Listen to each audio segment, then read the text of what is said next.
कहता है मेरा मर जाना इससे बेहतर है कि कोई मेरा फख्र खो दे। दाऊद ने जाति जूरियत को मार दिया, बड़ा काम था, बड़े सूरमा को मारा, जाति जूरियत को मार दिया, जिससे इस्राएल की 5 लाख की फौज डर रही थी। साउल बादशाह भी डर रहा था, उस जाति जूरियत को मार दिया। लेकिन हारा किससे? किसी को पता है? मारा किससे गया, हारा किससे? हत्ती औरिया की बीवी से, अपने जिस्म की ख्वाहिश के हाथों मारा गया। इतना बड़ा सूरमा और एक औरत की ख्वाहिश में मगलूब हो गया। इतना बड़ा ताकतवर खुदा के दिल के मुआफिक बंदा, लेकिन एक औरत की वजह से मगलूब हो गया। मैं कितने पाप जानता हूं जो डिस्ट्रॉय हो चुके हैं सिर्फ औरतों की वजह से, दौलत की वजह से, शोहरत की वजह से। मसीह के पाक और कदूस नाम में आप सबकी सलामती हो, आमीन। और सबसे पहले तो आप खुदा के खादम के लिए, इस प्रस्तार के लिए जोरदार तालियां बजाएं कि वाकई हम सब में बहुत बरकत। और प्रस्तिश पता क्या चीज़ है? प्रस्तिश ये है कि हमें कलाम के लिए तैयार किया जाता है, कि हम खुदा के कलाम के लिए तैयार हो सकें। बड़े खूबसूरत अंदाज में खुदा के बेटे ने वर्शिप की, और वो जो नौजवान है उसके लिए ख़ास, क्या नाम है इनका, सनी, इसके लिए ज़ोरदार तालियां बजाएं। इनको मैंने एक दफ़ा पहले नाता खान में सुना था और मुझे बड़ा ही अच्छा लगता है। और ख़ास करके जो नौजवान है ना, नौजवान मुझे बहुत अच्छे लगते हैं कि जब नौजवान खुदा उनकी हुजूरी में आते हैं तब बंधन टूटते हैं, आमीन। तो इन प्रस्तारों के लिए हम खुदा उनका शुक्र करते हैं, क्योंकि प्रस्तिश हर बंदा नहीं कर सकता, प्रस्तिश हर कोई नहीं कर सकता। मैं उस दिन बता रहा था, गाने में, सिंगिंग में और वर्शिप में फ़र्क है। सिंगिंग कोई भी कर सकता, गा कोई भी सकता है, लेकिन प्रस्तिश करने के लिए रूह और सच्चाई से मामूर होना बहुत ज़रूरी है, आमीन। जो रूह उससे मामूर नहीं है वो प्रस्तिश कर ही नहीं सकता। गा तो लेगा लेकिन प्रस्तिश नहीं कर सकता। इस दुनिया के, मैं उनको पाकिस्तान का नहीं है तो वो पाकिस्तान से, लेकिन इस दुनिया के जो वाकई अजीम प्रस्तार हैं, अर्नेस्ट माल, कितने लोग जानते हैं उनके बारे में? उनके लिए जोरदार तालियां बजाएं। वो बंदा इतना बाबरकत बंदा था कि जैसे आके अपने हारमोनियम पे हाथ रखता था, लोग बरकत पाना शुरू कर देते थे। उसकी वजह पता क्या थी? उनका हारमोनियम ब्लेस था, ये वजह नहीं थी। उसकी वजह यह थी कि वो बंदा अपनी जिंदगी का ज्यादा टाइम खुदा के साथ स्पेंड करता था। दुआ गो आदमी था। एक अगर आम आदमी को 4 घंटे दुआ करनी चाहिए, तो एक प्रस्तार को कम से कम 8 घंटे दुआ करनी चाहिए, क्योंकि उसने लोगों को गाइड करना है, लोगों को लीड करना है, लोगों को लेकर चलना, लोगों को प्रस्तिश करना। प्रस्तिश वो अमल है, ये जो हम कलाम सुना रहे हैं ना, कलाम सुनाना खत्म हो जाएगा, कलाम सुनाना खत्म हो जाएगा, मनादी करना खत्म हो जाएगा, दुआएं करना खत्म हो जाएगा, शफायत करना खत्म हो जाएगा, लेकिन प्रस्तिश करना आसमान पर भी जारी रहेगा, आमीन। ये अमल खत्म होने वाला अमल नहीं है। इसलिए हमें चाहिए कि हम सब प्रस्तार हों, प्रस्तिश करें। खुदावंद आप सबको बहुत बरकत दे, आमीन। तो खुदा के कलाम की तरफ जाते हैं। कलाम के लिए आज कोई किधर गया भाई? टाइम तो नहीं है ना, ज्यादा भी नहीं लाऊंगा।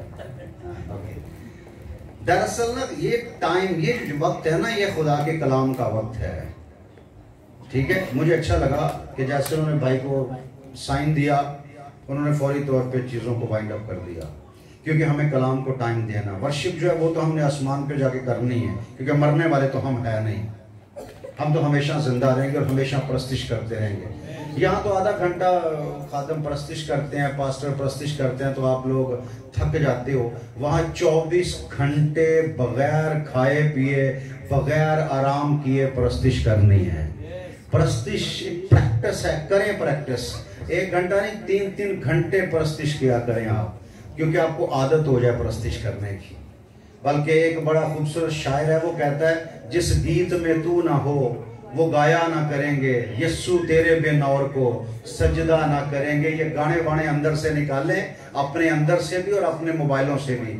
जब कभी आप दुखी होते हैं तो आपको अल्लाह के गाने याद आ जाते हैं, लता के गाने याद आ जाते हैं, ठीक है, आपको दुखी दुखी गाने याद आते हैं, गा के आप रिलैक्स करते हैं अपने आप को। इन गानों से बंदा रिलैक्स नहीं होता, रिलैक्स सिर्फ खुदा के रूह से होता है। आमीन। तो मैं एक दफ़ा लाहौर गया मीटिंग में, तो मैंने मैसेज देने से पहले कहा कि कितने कवायद, काफ़ी बड़ी कवायद थी, तो मैंने कहा कितने लोग हैं जिनके मोबाइल के अंदर गाने और गंदी तस्वीरें, वीडियोस वगैरह हैं, वो ज़रा अपने कदमों पे खड़े हो जाएं। तो पता सारी कवायद खड़ी हो गई, क्योंकि हमारे सामने झूठ नहीं चलता। आमीन। पतरस के सामने हननी और सफीरा ने झूठ बोला था ना, क्या अंजाम हुआ?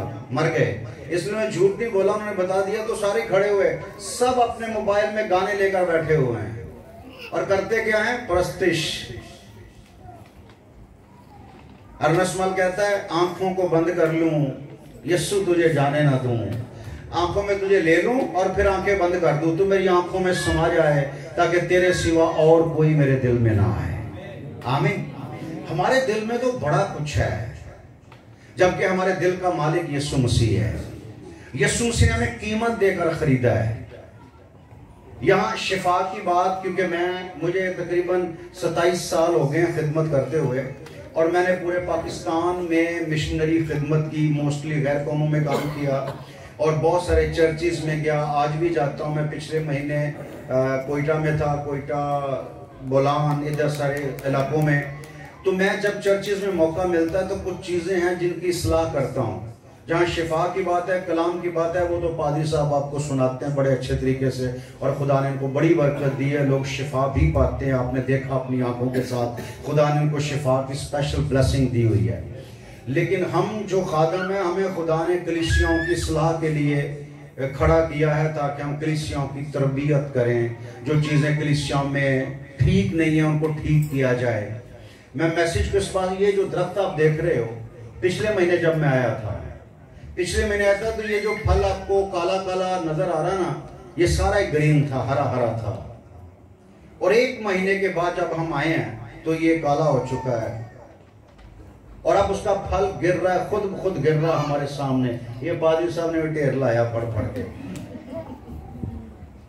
ऐसा क्यों हुआ? इसका फल क्यों पक गया? पता क्यों? क्योंकि ये अपने दरख्त के साथ जुड़ा रहा है। कलाम में लिखा है, तुम मुझसे जुदा होकर कुछ नहीं कर सकते। अंगूर का हकीकी दरख्त मैं हूं और तुम मेरी डालियां हो। अब एक बात और बताऊं, ये दरख्त किस चीज का है? जामन का है। और मजे की बात है, इसको सिर्फ जामन लग रहे हैं। हैरानगी वाली बात है ना। मैं कब से यहां बैठा देख रहा था, खजूरें नहीं गिर रही, सिर्फ जामन ही गिरते जा रहे हैं। माल्टे नहीं गिर रहे, चीकू नहीं गिर रहे, इससे सिर्फ जामन ही क्यों गिर रहे हैं? क्योंकि ये दरख्त ही जामन का है। तो कुछ भी हो जाए, इससे जामन ही गिरेंगे। और हम अंगूर के हकीकी दरख्त की डालियां हैं, तो हमें अंगूर ही लगने चाहिए। हमें जंगली अंगूर क्यों लग जाते हैं? हमें क्यों दुनियादारी का फल लग जाता है? हमारे अंदर दुनियादारी कैसे आ जाती है? यही वजह कि हम बरकत नहीं पाते, यही वजह कि हम मारा मारा फिरते हैं। वरना तेरे मार खाने से हमने शिफा पाई है। तो मार तो कामिल खाई है ना, तो शिफा भी कामिल हो चुकी है। यीशु के लोग कामिल हो चुके हैं। लेकिन जिसके पास ईमान है, उसके लिए सब कुछ हो सकता है। और बगैर ईमान के खुदा को पसंद आना नामुमकिन। एक ट्रेंड बन चुका है, तेल पानी लेके जाना खादमों के पास, खादमों ने ब्लेस कर देना है। अच्छा जी पाश साहब, तेल लांदे रहना है। उन्हें कहना जी हाँ तेल लांदे रहना, जिवें तेल घट होवे विच होर पांदे रहना है। तेल खत्म नहीं होना चाहिए। जब तक तेल रहेगा तब तक ਤੁਹਾਡੀ बीमारी रहेगी। तेल खत्म नहीं होना चाहिए। मेरे यीशु के नाम में कुदरत पाई जाती है। आमीन। और ईमान की बात आपको बताऊं तो अभी जब हम कोयटा में थे तो हम जा रहे थे, एक मीटिंग थी, लास्ट डे था हमारा, वापस आना था हमने। तो लास्ट डे था, हम जा रहे थे, तो एक फैमिली, उनकी एक औरत थी, ये वाली जो हड्डी थी, ये डॉक्टर ने कह दिया था कि कल ऑपरेशन होगा, ये हड्डी निकाल दी जाएगी, क्योंकि वो चल तो बिल्कुल नहीं सकती थी, और डॉक्टर ने ये क्लियर कर दिया कि ये जिंदगी में कभी भी नहीं चल पाएगी, कल इसका ऑपरेशन होगा, और ऑपरेशन करके ये वाली बड़ी हड्डी जो है इसको निकाल दिया जाएगा, जोड़ को निकाल दिया जाएगा, ताकि ये कम से कम चारपाई पे रहे तो बगैर दर्द के रहे। अब वो बार बार फोन कर रहे थे कि आप किसी तरीके से एक बार पादरी साहब को हमारे घर में ले आओ, क्योंकि टाइम ने हमें बिल्कुल इजाजत नहीं दे रहा था कि हम उनके घर तक जाएं, क्योंकि हमारी मीटिंग का टाइम हो चुका था। तो जब उन्होंने सुन लिया, समझ गए कि कभी भी हमारी पादरी साहब से मुलाकात नहीं हो सकती, ये कभी भी हमारे घर नहीं आ सकेंगे, उन्होंने औरत को उठाया, गाड़ी में डाला, और जिस रास्ते पे हम जा रहे थे उस रास्ते से आगे आके उस रास्ते में खड़े हो गए, और उन्होंने फोन किया कि हम आपके रास्ते में फलां जगह पे खड़े हैं, बस 2 मिनट के लिए ब्रेक मारना। हमारा ईमान है कि पादरी साहब खाली हाथ ही लगा देंगे तो ये औरत ठीक हो जाएगी। तो जब उनका ये ईमान देखा तो मैंने कहा भाई रोको गाड़ी, कुछ भी हो, वो मीटिंग छोड़ो, यहाँ गाड़ी रोको। तो जैसे गाड़ी रोकी, मिला, वो बहुत रो रही थी, उसकी दूसरी बहन भी रो रही थी, क्योंकि कल ऑपरेशन था, डॉक्टर को टाइम दिया हुआ था, सुबह 9 बजे उसका ऑपरेशन था।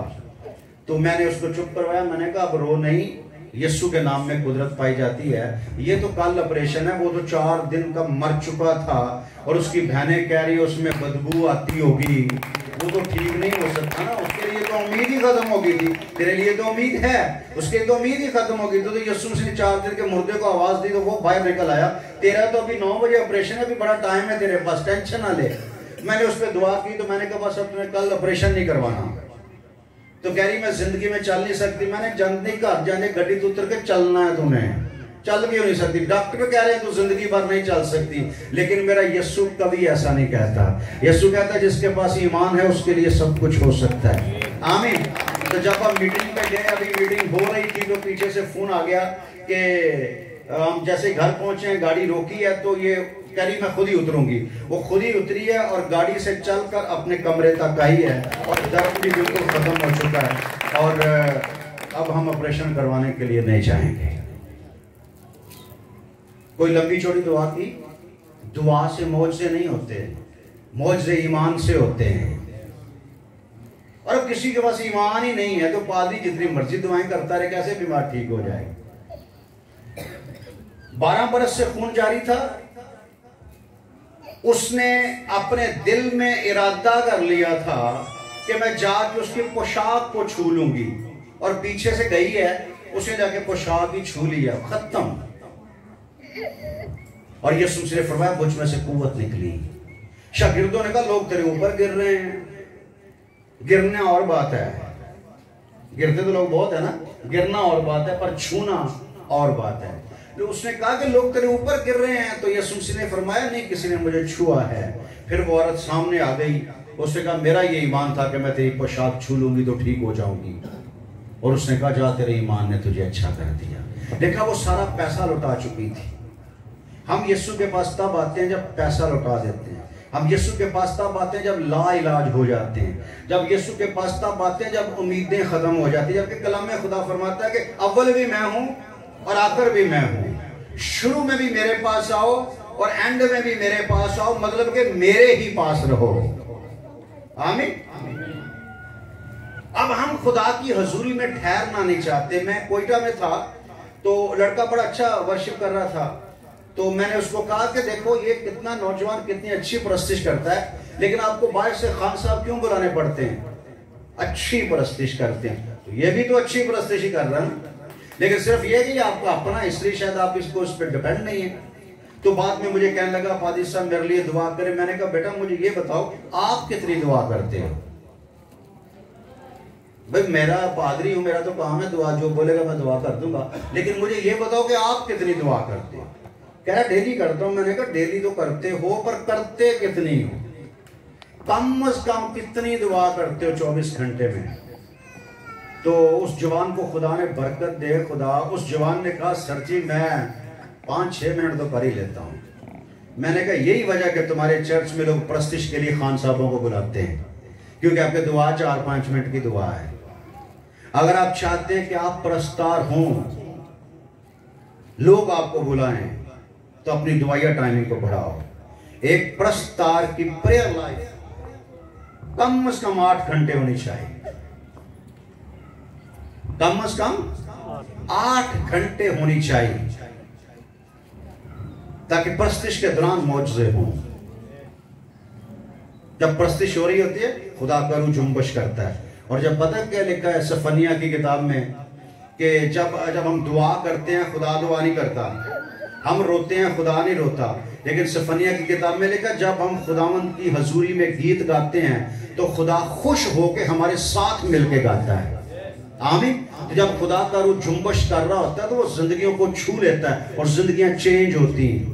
मैंने अपनी लाइफ में देखा, परस्तिश के दौरान अंधों की आंखें खुल गई, परस्तिश के दौरान लोगों के अंदर से बदरूहें निकलना शुरू हो गई, परस्तिश के दौरान लोगों ने अपनी बैसाखियां छोड़कर नाचना शुरू कर दिया खुदावंद की हजूरी में। परस्तिश के दौरान वजह परस्तार में गाने वाला भी और बजाने वाले भी आ जाते हैं। आपको पता है, हमारे पहले जो भाई लोग थे, आज थोड़े वीआईपी लोग हो गए ना, पहले जो भाई लोग सादा लोग थे, वो ढोलक पर भी किसी नापाक आदमी को नहीं आने देते थे। जिसने बपतिस्मा नहीं लिया, पाकरू नहीं पाया, उसको ढोलक को हाथ भी नहीं लगाने देते थे। नहीं, खुदा की हजूरी है, यहां सांस भी नापाक आदमी नहीं बजा सकता।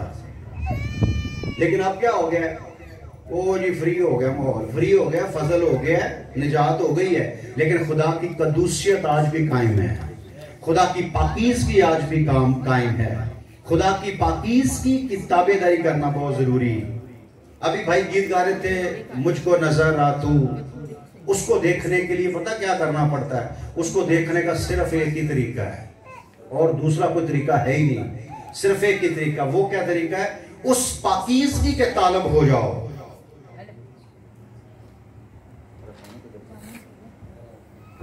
Thank you. क्या लिखे? उस पाकीज़गी के तालिब हो जाओ जिसके बगैर कोई खुदा को देख नहीं सकता। खुदा को देखने के लिए, पाक रूह को देखने के लिए पाकीज़गी डिमांड करती है। अगर आप पाक नहीं है, मुबारक हैं वो जो पाक दिल हैं, क्योंकि वो खुदा को देखेंगे। मुबारक हैं वो जो पाक दिल हैं, क्योंकि वो खुदा को, जिनके दिल ही पाक नहीं, उनको खुदा कहां से नजर आएगा? और जिनके दिलों में पाक रूह आ जाता है, वो वाकई ही पाक हो जाते हैं। और मैंने ऐसे लोगों को भी देखा जो गैर जुबानी भी बोलते हैं, पाक रूह के दावे भी करते हैं, लेकिन गुनाह भी करते हैं। और कलाम में लिखा है, जो खुदा से पैदा हुआ है वो गुनाह कर ही नहीं सकता, इसलिए कि उसका तुख़्म उसमें बना रहता है, उसका कलाम उसमें बना रहता है। हर बीमारी की वजह गुनाह है। जब तक गुनाह हमारी जिंदगी से नहीं जाता, तब तक बीमारियां नहीं जाएंगी। मैं ये आपके महमूदाबाद 6 नंबर में एक बंदा था, उसको फालज था। अच्छा, ये जो गवाहियां देते हैं ना छोटी छोटी, ये सिर्फ आपके ईमान को बढ़ाने के लिए, इनकरेज करने के लिए, तक़वियत देने के लिए गवाहियां देते हैं। तो उसका छोटा भाई जो था, वो मेरे भाई के साथ कंपनी में काम करता था। तो वो हमारे पास आया, तो भाई ने कहा कि आप अभी तक गए नहीं? कहने लगे बस वो मेरा बड़ा भाई है, वो बीमार था, तो डॉक्टर ने उसको लाइलाज कर दिया है, और फादर जी ने आखिरी मालिश भी कर दी। डॉक्टरों ने लाइलाज कर दिया, फादर जी ने आखिरी मालिश भी कर दी। आखिरी मालिश का मतलब क्या होता है? हम भी सारे कैथोलिक ही थे पहले। आखिरी मालिश का मतलब क्या होता है? कि फाइनल है, तो जिन्होंने मर्जी हूं जो तेरा दिल करे तो जा सकना, साढ़े को क्लियर कर दिता गया है। तो भाई ने उससे पूछा कि आपने कहीं से दुआ करवाई है? कहने लगे नहीं, दुआ तो नहीं, पर है कुछ सियाना। तो भाई ने मुझे कहा, मैंने कहा भैया तो सियाना लंबड़ है, मैं तो सियाना नहीं। तो उसने कहा नहीं, अगर आप दुआ करते हैं तो आप हमारे घर चले। मैं उनके साथ चला गया। जब मैं उनके घर पे गया, वो चारपाई पे लेटा हुआ था, नालियां शालियां लगी हुई थी। तो ऐसे 15-20 लोग उसके घर में, उसकी बहनें भाई वगैरह सारे आए हुए थे। तो बैठे हुए थे कि अब ये कब मरे और हम इसको फारग करके फिर अपने कामों पे जाएं। अगर यीशु के होते हुए भी हम नाउमीद हैं, तो फिर ऐसी जिंदगी का कोई फायदा नहीं। पौलुस कहता मेरा मर जाना इससे बेहतर है कि कोई मेरा फख्र खो दे। और यीशु मसीह हमारा फख्र है। आमीन। यीशु मसीह हमारा फख्र है। अब मैंने कलाम सुनाने के लिए जैसे कलाम खोला, मुझे खुदा के रूह ने फरमाया कलाम बंद कर दे। मैंने कलाम बंद कर दिया। तो मैंने कहा भाई कितने लोग चाहते हैं कि ये बंदा ठीक हो जाए?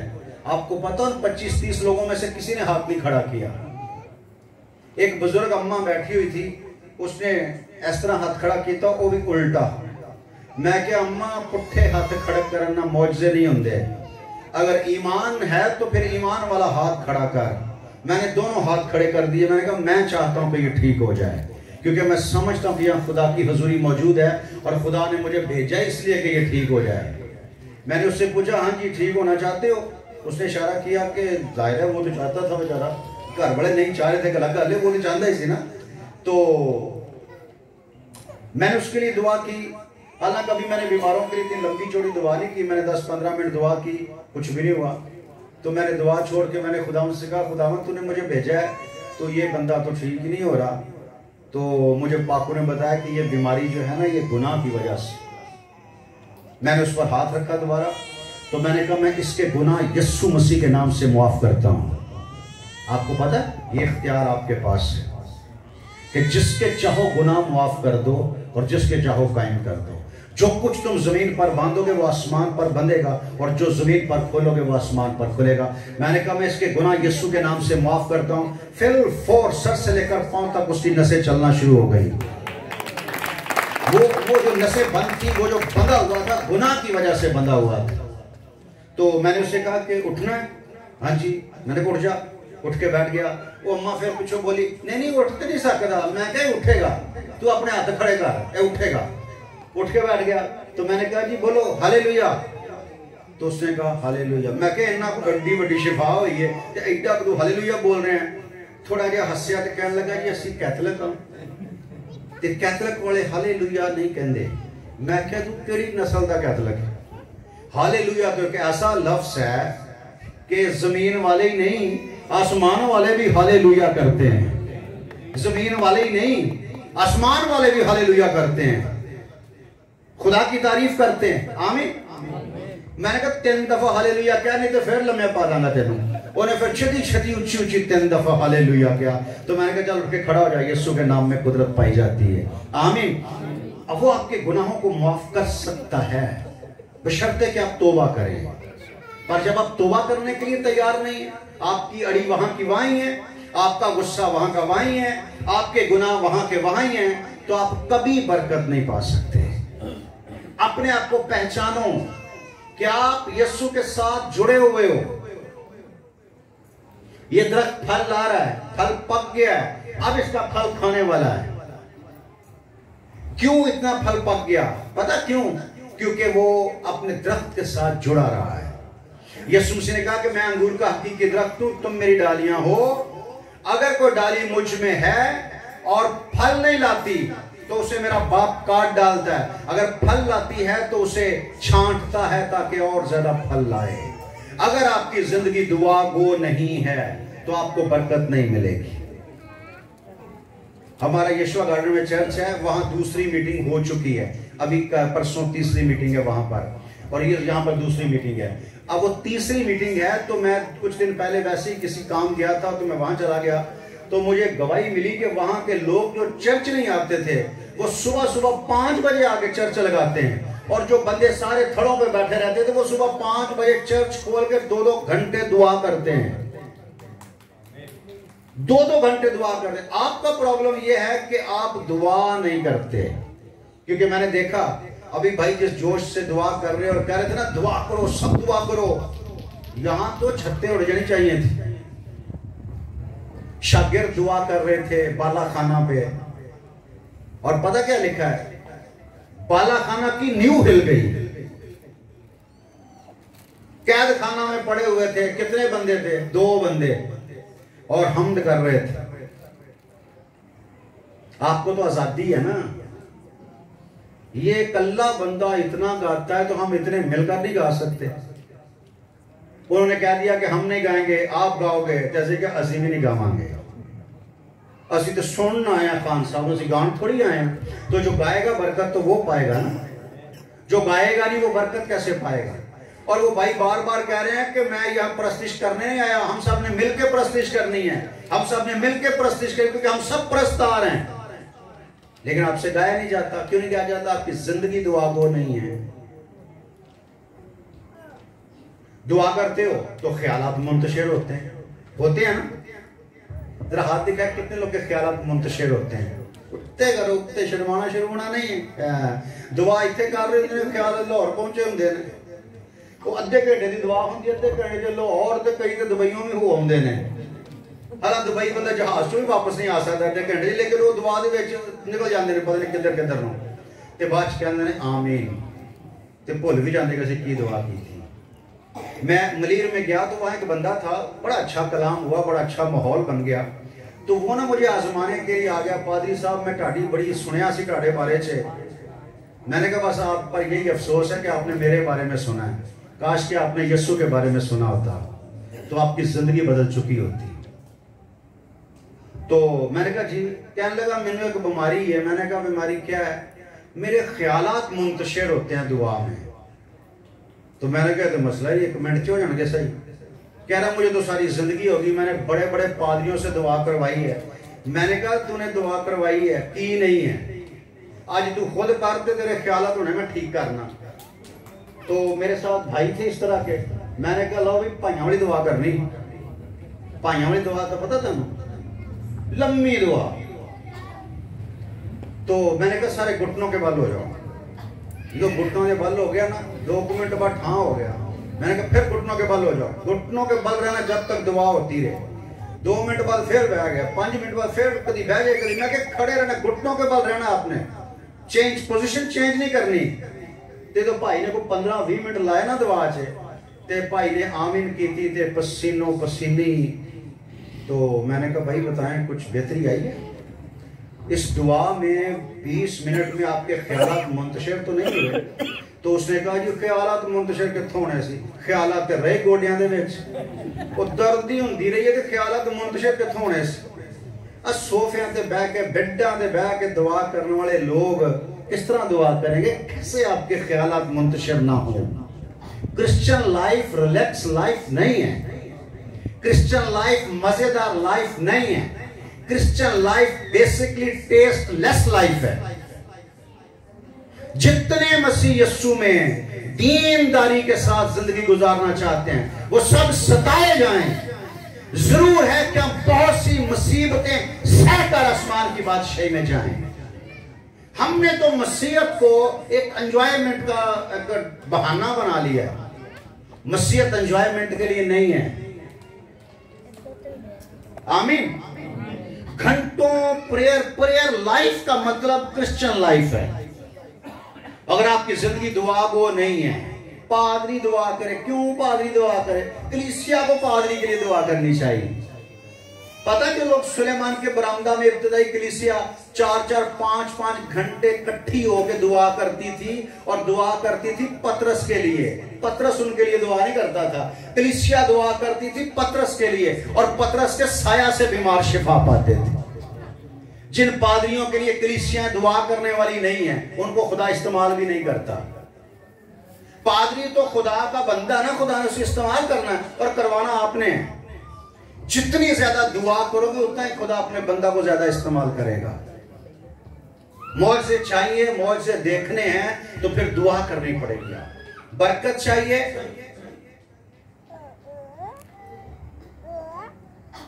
अच्छा बरकत के लिए, अच्छा पिछली दफा मैं आया था, शायद मैंने दुआ की बात की थी, क्योंकि मेरी बात ही दुआ की होती। मैंने कहा था 4 घंटे दुआ करनी, और आप लोगों ने हाथ भी खड़े किए थे। कितने लोगों ने पूरा महीना 4 घंटे मुसलसल दुआ की है, नागा किए बगैर? वाह, तू तो नहीं की थी, तूने हमें हाथ खड़ा किया। अच्छा करना है, वेरी गुड यार। इन्हां बच्चों वास्ते जोरदार तालियां बजाओ। 4 घंटे दुआ। दुआ क्या करती है? आपके ख्यालात को चेंज करती है। दुआ क्या करती है? आपको खुदावंद के करीब रखती है। दुआ क्या करती है? आपके दिल को पाक करती। दुआ क्या करती है? आपको खुदा का दीदार करवाती है। दुआ क्या करती है? आपके मिशन को, टारगेट को चेंज कर देती है। आमीन। मैं आज फिर कहता हूं, 4 घंटे दुआ आपने करनी है डेली, कम से कम। ये ज्यादा नहीं है, ये कम से कम 4 घंटे।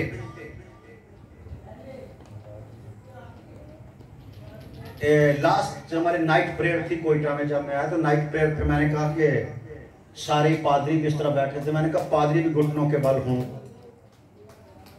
पादरियां तो घुटनियां के बल कितने होंगे, इन्होंने भार लैके किवें घुटनियां के बल होणगे पादरी। तो उन्होंने को घुट घड़ी मुड़ी चौंकड़ियां मार लैन। मैंने कहा सर कलीसिया के सामने खलोते हो, अच्छा नहीं लगता। मैं उन्होंने कह रहा घुटनियां के बल हो जाओ तो तुहाडा की प्रॉब्लम होण डिया। कह रहे सर जी प्रैक्टिस ही नहीं। तो मैंने कहा प्रैक्टिस करो। यीशु मसीह जो कहता था वो करता था, आमीन। जो कहता था वो करता और सिखाता था, जो कहता था जो सिखाता था वो करके दिखाता था। अगर आपकी जिंदगी दुआ वो हो जाएगी तो घरों के मसले भी हल हो जाएंगे, मियां बीवी के इख्तलाफात भी ठीक हो जाएंगे। मैंने कहा था कि जो बीवी और शोहर है ना, वे एक दूसरे का हाथ पकड़ के दुआ किया करें डेली, बगैर नागा किए एक दूसरे का हाथ पकड़ के दुआ किया करें। रात को सोने से पहले चाहे 20 मिनट दुआ करो, 10 मिनट दुआ करो, लेकिन एक दूसरे का हाथ पकड़ के दुआ करो। उससे पता क्या होता है? उससे एक तो मोहब्बत बढ़ती है,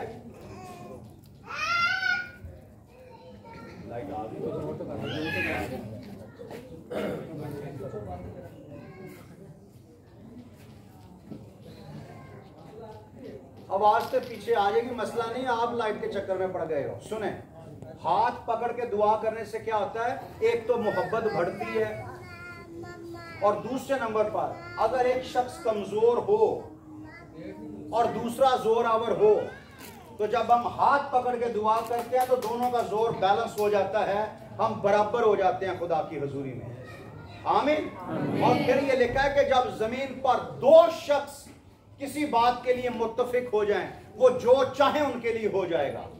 इत्तेफाक करें, अपने बच्चों के लिए दुआ करें, अपनी कलीसिया के लिए दुआ करें, अपने खानदान के लिए दुआ करें, अपने कारोबार के लिए दुआ करें, तो आप देखें बरकतें सारी आपके लिए, आमीन। क्योंकि बरकतों का मंबा यीशु मसीह है, आमीन। अभी भाई गीत गा रहे थे, मैनू ताकत दे समसून दी तरह, और जाती जूलियत मारा दाऊद की तरह। देखो दाऊद ने जाती जूलियत को मार दिया,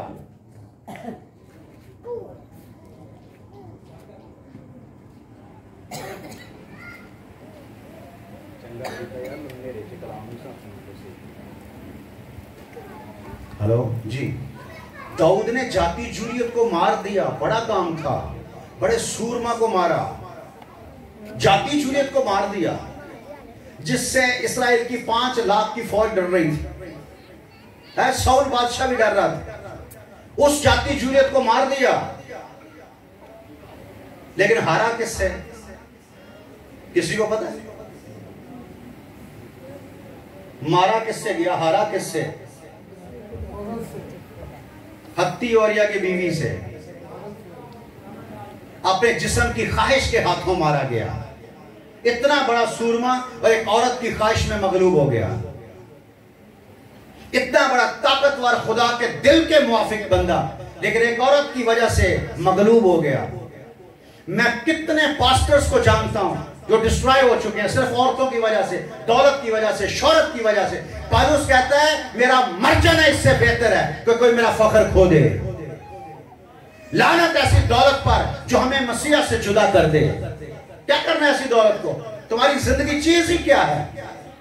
बुखारत का सहारा भी नजर है, इतना बड़ा सूरमा जो खुदा के दिल के मुआफिक था, जाती जूलियत जैसे सूरमे को मार दिया और एक औरत के हाथों मगलूब हो गया। बस छत पे चढ़ के उसको देखा ही ना करें, हेलो, देखा ही ना करें। मैं एक प्रोग्राम देख रहा था, तो एंकर बैठा बंदा आया था, कोई बुलाना टाइप था एल्डर साहब की तरह, और वो लड़की जो इंटरव्यू ले रही थी ना, उसने कपड़े बड़े फिटिंग वाले पहने थे और दुपट्टा नहीं था उसके पास। तो वो बंदा नीचे देख रहा है और वो सवाल करती है, उसके सवालों के जवाब देता जा रहा है। और उसने 5-7 मिनट के बाद लड़की ने कहा कि मैंने आपसे इतने सवाल की, इतने बातें की, आप मेरी बातों का जवाब दे रहे हो, पर आप मेरी तरफ देख के बात क्यों नहीं करते? उसने कहा खातून आप इस लिबास में नहीं है कि आपकी तरफ देखा जाए। आप मारो ताली, मारो मारो मारो, बंदे को समझ आई ना तालियां मारियां, तुझे किसी होर सोचे खुबे वो कलाम च लगा। तो उसने कहा कि खातून आप उस ड्रेस में नहीं हो, उस लिबास में नहीं हो कि आप पर नजर की जाए। अब आपकी ड्रेसिंग चेंज करवाना मेरी जिम्मेदारी नहीं है, लेकिन मेरी निगाहों पर तो मेरा कंट्रोल है ना। मैं आपको तो चेंज नहीं कर सकता, लेकिन अपने आप को तो कंट्रोल कर सकता हूं। देखना ही छोड़ दो, शमशूर जैसा ताकतवर गधे के जबड़े से 1000 बंदे को मार दिया, मगलूब किसके हाथों हुआ? एक दलाला के हाथों। एक दलाला के हाथों। इतने बड़े बड़े सूर में जब डिस्ट्रॉय होते हैं ना तो एवं डिग पेंगे, और जो कायम रहते हैं वही खुदा के बंदे होते हैं और वही गालिब आते हैं। आमीन। उन्हीं को खुदा इस्तेमाल करता है अपने जलाल के लिए, और जिनका पता होता है कि डेग ही पहना है उन्होंने इस्तेमाल नहीं करता। इधर देखो, दाऊद खुदा का ममसू था और एक सूरमा था, और उधर यूसुफ कोई सूरमा नहीं था लेकिन खुदा का रूह से मसा हुआ था। दाऊद को तेल से मसा किया गया था और यूसुफ को रूह से मसा किया गया था। और जो तेल से मसा किया गया था, इसके सामने जब ख्वाहिश आई, मैं कहता हूं इसके सामने ख्वाहिश नहीं आई थी, इनके छाते चढ़ के देखी सी ख्वाहिश। ये देख बोलते नहीं आई ना, इनके उत्ते चढ़ के गवांडियां कर वेख्या, पकड़ाया गया और उसके तो सामने ख्वाहिश आ गई, बल्कि उसको तो बांध लिया ख्वाहिश ने, कमरे में बंद कर दिया, और कह रही है कि दरवाजे खिड़कियां बंद कर दी और कहने लगी कि कोई नहीं देख रहा। मैं ऐसे लोगों को कहता हूं आंखों वाले अंधे। कौन से अंधे? आंखों वाले अंधे। जिनकी आंखें नहीं है ना, उन अंधों की आंखें खोलना इतना मुश्किल काम नहीं है, पर ये जो आंखों वाले अंधे हैं ना, इनकी आंखें खोलना बड़ा मुश्किल है। और असल अंधे ये हैं, वो नहीं है। असल अंधे ये हैं। वो कह रही है कोई नहीं देख रहा।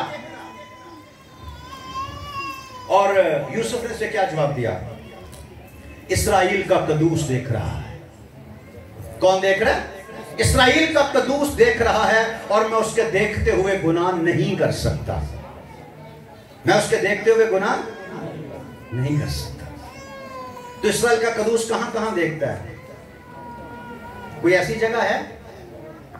ये बिटाइयाबाद में सर्वेश्वर आदमी चर्च है, मैं यहां मैसेज दे रहा था, तो मैंने कहा कि भाई गुनाह करो, क्योंकि गुनाह के बगैर मजा नहीं है, गुनाह के बगैर कोई जिंदगी नहीं है। एवं बंदा सुस्त जी जिंदगी बसर करे, कम से कम गुनाह तो करो करो, लेकिन गुनाह वहां करो, गुनाह वहां करो जहां खुदा ना देख रहा हो। करो, पहले वो जगह ढूंढो जहां खुदा नहीं, फिर गुनाह करना। एक अम्मा बैठी सी 80-90 साल दी, वो कहने लगी फिर असं कितने जाइए, खुदा ते हर जगह मौजूद है। ते मैं क्या भी तेरे बेटा वक्त की पिया कि जगह लभदी फिर नहीं। मेरा मतलब है कि भाई नहीं जगह लभन रही तो गुनाह ना कर। मेरे तो कहने का मकसद ही है कि खुदा हर जगह पर मौजूद है, आप गुनाह नहीं करो। आपको बुलाया इसलिए क्या कि आप गुनाह पर गालिब आओ, और अगर आपसे गुनाह हो जाता, अगर आप ही गुनाह करोगे तो गुनाहगार को कौन बचाएगा? गुनाहगारों को खुशखबरी कौन सुनाएगा? गुनाहगारों को निजात का पैगाम कौन सुनाएगा? पौलुस कहता तुम मेरी मानद बन जाओ जिस तरह मैं मसीह की मानद और वो खुदा की मानद है। जब तक हम तौबा नहीं करते तब तक हम शिफा नहीं पा सकते।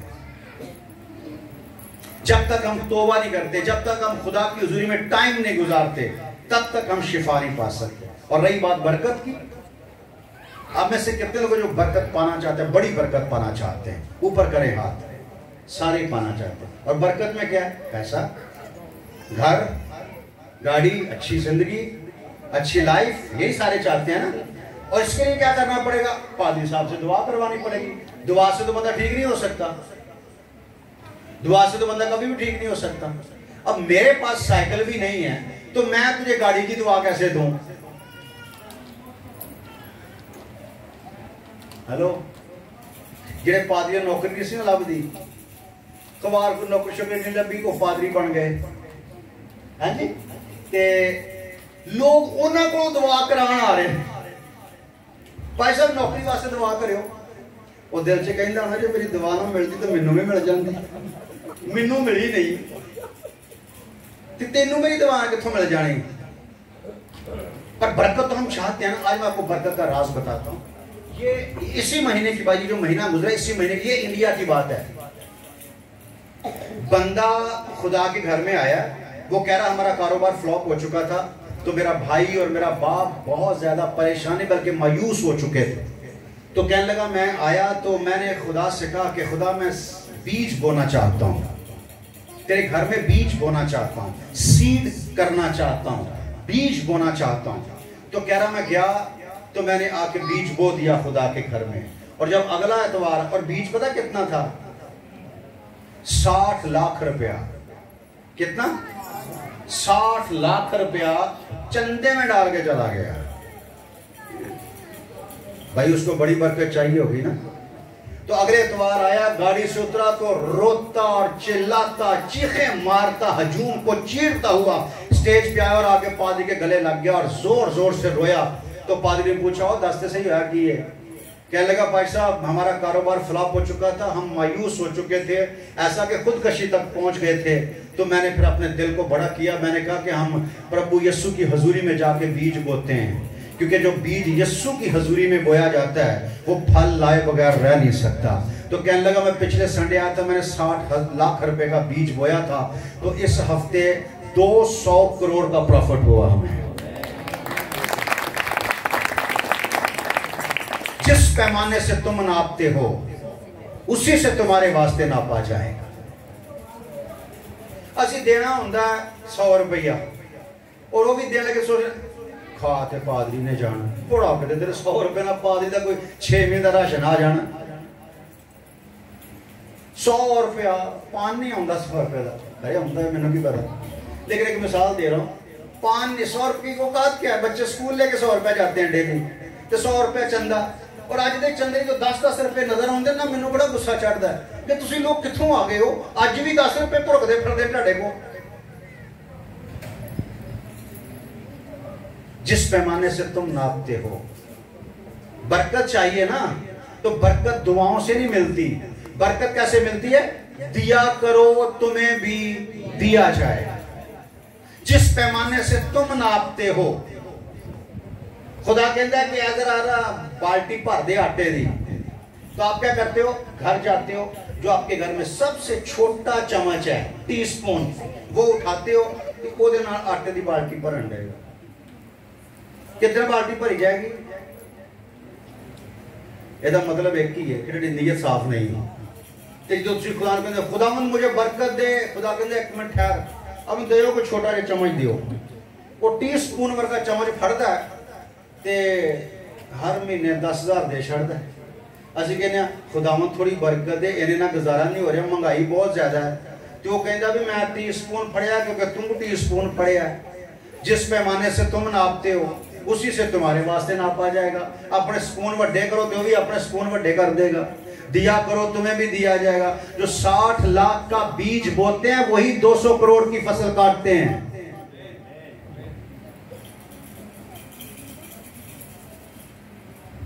ये हमारा चर्च है मंसूर कॉलोनी में। तो वहाँ लाहौर से एक पास्टर आए थे, तो हदिया उठाने, उन्होंने मैसेज दिया, फिर बैठ के हदिया उठाने लगे। तो हदिया ले लिया। बाद में मैंने पादी साहब से कहा आप आए लोगों को बरकत दें। तो पादी साहब स्टेज पे आ गए। तो कहने लगे कि जब हदिये की बात हो रही थी ना, तो मुझे पाकरू ने कहा कि 500 रुपया डाल हदिया में। पादरी कह रहा है, और कह रहा फिर मैंने 100 रुपया डाल दिया। तो कह रहा जब जैसे आपने कहा ना कि पादी साहब आके बरकत दो, तो पाकरू ने मेरे कान में कहा कि जहाँ बरकत दे देखना तो कंज देना है, मेरा ही नाफरमान है, बरकत के मैं देगा। तो कह रहा मुझे बड़ी शर्म आ रही है, तो मैं इकरार करता हूँ कि मैंने पाकरू की नाफरमानी की है। पाकरू ने मुझे 500 कहा था, अब जो मैंने 100 डाल दिया वो तो चला गया, अब मैं दोबारा से 500 डालने लगा हूँ। तो आप में से वो लोग खड़े हो जाएं जिनको पाकरू ने ज्यादा डालने का कहा था, लेकिन वो घरों 100 रुपये लेके आए सी, तो उन्होंने 100 ही पाया, ज्यादा नहीं पाया। वो लोग खड़े हो जाए। सारी कलीसिया खड़ी हो, एडे खराब लोग। पाकरू कह रहा ज्यादा पाओ, पर उन्होंने वो 10 रुपये 50 रुपये पाने ने। तो उसे कहा अच्छा जो पाकरू ने क्या सी वो पाओ, दोबारा चंदा चुकाएंगे। और जब दोबारा हदिया उठाया, जो पहले उठाया था वो 5,000 हुआ, और जो दोबारा हदिया उठाया था वो 25,000 हुआ। वही थे, लोग वही थे। पाक रूह के कहने के मुताबिक जब आप करोगे तो फिर बड़ा करोगे, पर जब आप पाक रूह की बात नहीं मानोगे। हमारा चर्च देखा हुआ पादी साहब ने, तो 4 मंजिला बन चुका अभी। तो जब वो बिल्कुल सिंगल स्टोरी था, प्रीकास्ट की छत थी, तो पादी साहब हमारे चर्च में आए, लाहौर से उन्हें मैसेज देना था। तो मैं अपने ऑफिस में बैठा ना, सोच रहा था कि हदिया देना। मैंने 2 लिफाफे निकाले और मैंने 5,000 रुपया जेब में निकाला। 3,000 रुपया पादरी साहब के लिफाफे में डाल दिया और पीछे से पाक रूह मुझे आवाज़ दे रहा है कि 5,000 रुपया।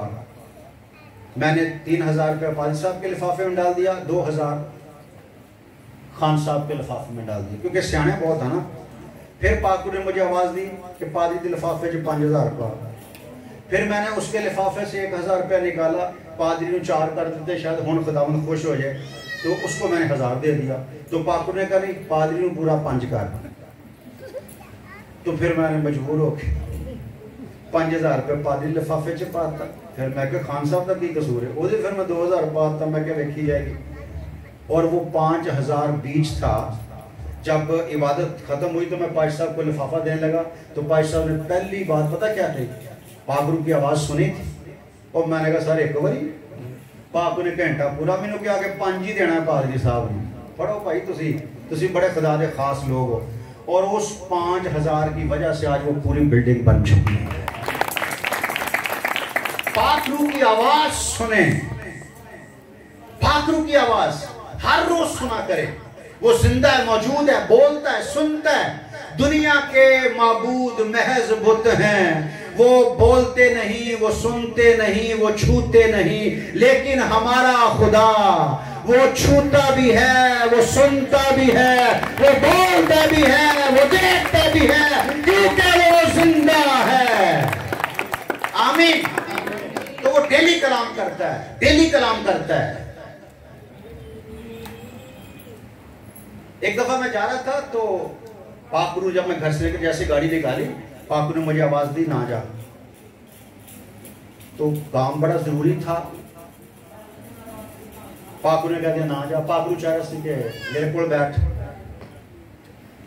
चला गया, थोड़ा आगे निकला, मैंने कहा चलो उतो वापस आ जाना है। बेवकूफी, जो मना कर रहा तो फिर उतो घूम के की होना है। लेकिन थोड़ा आगे गया, फिर पाक रूह ने कहा वापस आ जा।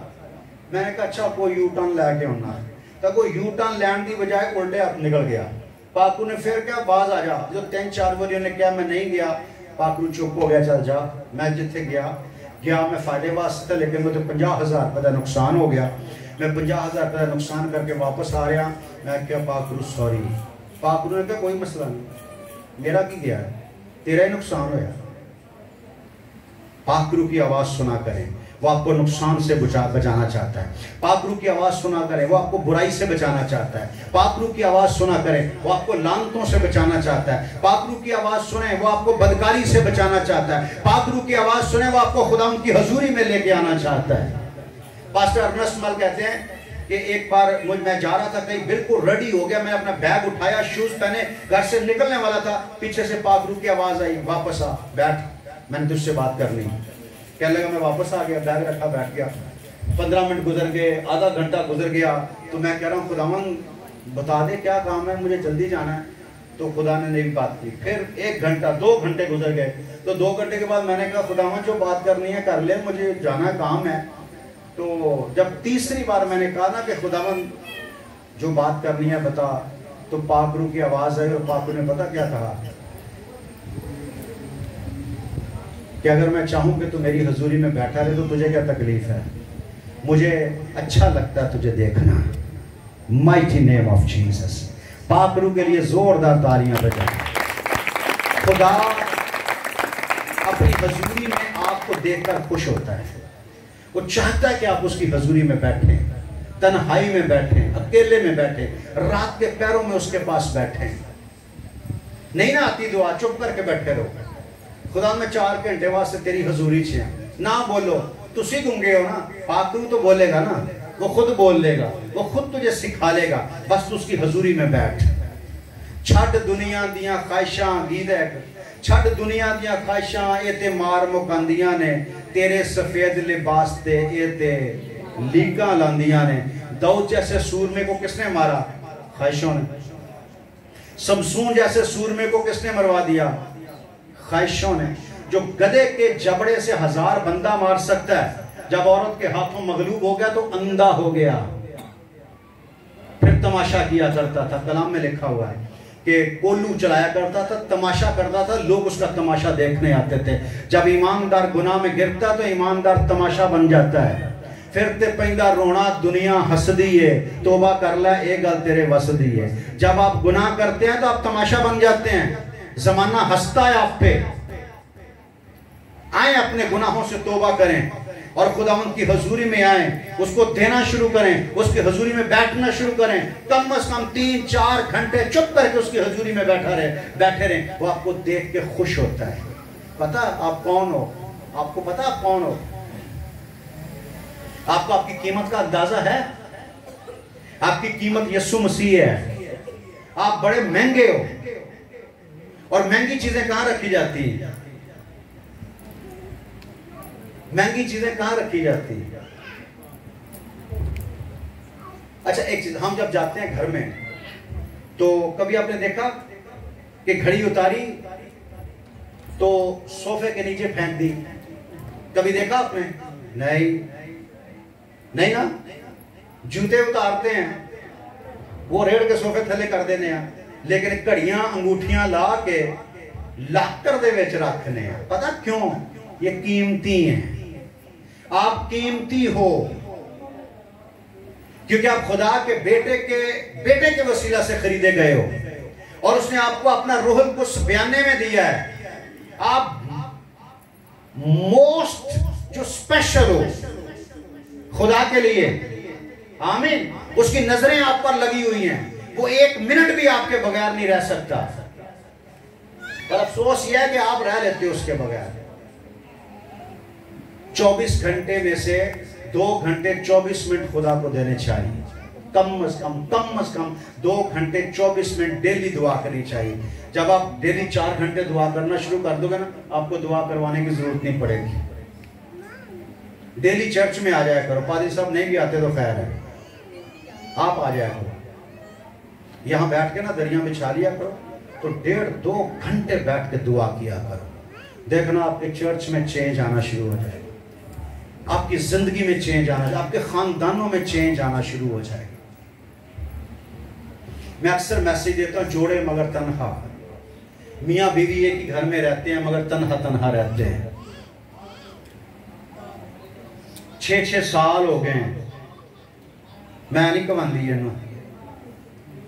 पादरी साहब 25 साल हो गए साड़ी शादी, 5 बच्चे ने, पर एक बंदा अज तक मेरी समझ च नहीं आया।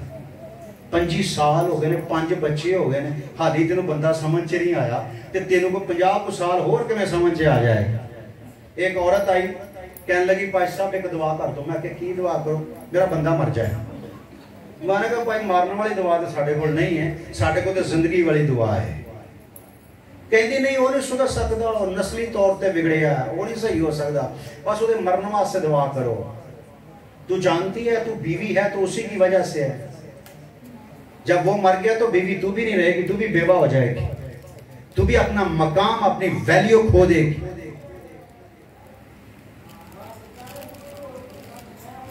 हेलो, समझ आ रही?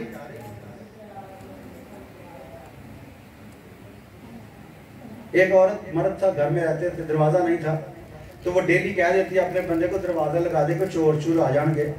वो कहता नहीं आता, खैर है, परवाह ना करया कर। कई साल गुजरने के बाद एक दिन बंदा मर गया। जिस दिन बंदा मर गया 2-4 हफ्तों के बाद पड़ोसी दीवार प्लान के अंदर आ गया, शोर किया, रोई बड़ी और लोग इकट्ठे हो गए। तो उसने पता क्या कहा? उसने कहा मैं 4 साल से कह रही थी दरवाजा लगा दे, कोई अंदर आ जाएगा, पर आज मुझे समझ आ गई है कि हमारे दरवाजा तो नहीं था, पर हमारे घर का दरवाजा वही था। अपने शोहर के लिए अगर है तो डेली दुआ किया करो। अपनी बीवी के लिए दुआ किया। मैं क्यों कहता हूं बीवी का हाथ पकड़ के दुआ किया करो? भाई साहब बीवी है ना, शुक्र है। अच्छा बैठे, अच्छा हाथ फाड़ के ना उन्होंने ते दुआ करया करो डेली, 15-20 मिनट दुआ करया करो। एक मैं भरा क्या मैं कि हाथ फड़ के दुआ करया करो। बाजी कहने लगी भाई साहब शर्म आती, बच्चे जवान हो गए हैं। तो मैं क्या मैं तेन की कह रही, हाथ फड़ के दुआ करने लगे, तेरी शर्म आ रही बच्चों सामने, तू करेगी तो कल तेरे बच्चे भी दुआ करना शुरू कर देंगे। आमीन। कम से कम 4 घंटे दुआ किया करो। एक बड़ा ही अजीम टोनी मिलर के नाम से खादम है, वो कहता है कि जो हमारा बेडरूम है ना वही हमारा प्रेयर रूम है, और हम डेली बिला नागा 2 से 4 घंटे दोनों मियाँ बीवी घुटने टेक कर, तो मैं और भाई लियाकत असी तो कुछ भी नहीं, वो तो सही मोटा सी, लेकिन वो कहता कि असी 2-4 घंटे दोनों हाथ फड़ के घुटनों के बल होकर 2-4 घंटे घुटनों के बल होकर दुआ करते हैं। खुदा हमारे चर्च को बरकत दे, हमारे खानदान को बरकत दे, खुदा इस कौम को बरकत दे, ताकि पूरी दुनिया यीशु मसीह के नाम के वसीला से निजात पा जाए और कोई जहन्नम में न जाए, सारे आसमान की बादशाही में चले जाए, डेली बिला नागा। अब खुदा कहता है उसकी बीवी को ले जाना चाहता है खुदा, पर खुदा जानता है कि अगर इसकी बीवी ले गया तो दुआ करना छड़ देगा। ओदी वजह तो खुदा ओदी बीवी नहीं लैके जा रहा। किन्ने लोग चाहते हैं, वो कोई लोग जा रहे सी पिकनिक पे, तो एक्सीडेंट हो गया, वो सारिया ही औरतां मर गई, गड्डी का एक्सीडेंट हो गया, सारे लोग, एक बंदा रोई जा रहा उच्ची उच्ची, सारे चुप हो गए ने पर रोई जा रहा है। उन्हें क्या यार सारिया दी बीवियां मर गई, तेरा की मसला है? उन्हें आख्या मैं इस करके नहीं रो रहा क्यों मर गई है, मेरी बीवी तो घर है, वो नहीं सी नाल। मैनू अफसोस इस गल दा है कि अज बड़ा खूबसूरत मौका सी पर नाल नहीं सी। ते बीवियां वास्ते जिंदगी मंगया करो, घरां दी खूबसूरती बीवियां नाल ही। जो बीवियां घर छड़ जांदियां ना, फिर वो घर नहीं रहिंदी, वो वैराना बन जाता है। घरां दी खूबसूरती बीवियां दे नाल है, इसीलिए खुदा ने मियाँ और बीवी को जोड़ा और एक खानदान बनाया। मियाँ बीवी मिलकर एक खानदान होते हैं, और जिस घर में मियाँ बीवी की लड़ाई नहीं होती ना, उस घर के बच्चे बड़े बाबरकत होते हैं। और जिन घरों में मियाँ बीवी की लड़ाई होती है, उस घर के बच्चे कभी कामयाब नहीं होते। खुदावंद आपको बरकत, इसलिए अगर लड़ाइयाँ खत्म हो जाएंगी, डेली अपने शोहर का हाथ पकड़ के दुआ किया करो। भाई साहब शुरू, ठीक, आमीन आमीन। तो किया करो, ये बरकत की बात है। खुदावंद आपको बरकत दे। वही हाथ ने वही हाथ ने जेड़े निकाह दे वक्त पहलों जाके कुर्सी ते बह गए, एक मिनट पर्सन सॉरी थोड़ा साइड पर इंज बैठे होंगे ने लाड़े, ते हाली कुड़ी नहीं आई होंगी, थोड़ी देर बाद इंज बहते ने, भाई लियास को वक्त याद आ रहा है। अच्छा, फिर वो कुड़ी आके बह जाती है, तो फिर भी तू सीधा वेख, तेरी है ना निकाह दो लैंदे, इंज इंज टेढ़ी जी अख करके वेखते ने, जान जा रही होंगी है। तो जब मैं कहता हूं कि हाथ पकड़ के दुआ करो, बैठो, हुण बेचारी भांडे धो के सफाइयां कर करके हाथ थोड़ी जी वो वक्त नहीं रहा, लेकिन जो कुछ होया तेरे वास्ते होया ना, उन्हें तेरे वास्ते अपनी जिंदगी दे देती है, और दरअसल वही तेरी जिंदगी है, वही तेरे घर की खूबसूरती है। ओदी वजह नाल तू बाप बनया, ओदी वजह नाल तू शोहर बनया, ओदी वजह नाल तेरा घर जड़ा ना अज तेरे घर च बहार है। आमीन। और जब मियाँ बीवी जमीन पर मुत्तफिक हो जाते हैं, वो जो चाहे मांगे उनके लिए हो जाएगा। खुदावंद आपको बरकत दे। अब कितने लोग कहते हैं कि हम इस महीने पूरे 4 घंटे दुआ करेंगे और मियाँ बीवी हाथ पकड़ के दुआ करेंगे, और अगले महीने खुदा बड़े काम करेगा ऊपर। सही भाई, अच्छा लगा। अब नौजवान जो दुआ करना शुरू कर देंगे ना, तो सड़िया भैनों में सुकून आ जाएगा। हाथ फड़ के दुआ करया करो, और परस्तार को तो बड़ी दुआ करनी चाहिए। आमीन। खुदावंद आपको बरकत दे। आए अपने सरों को झुकाएं और दुआ करें।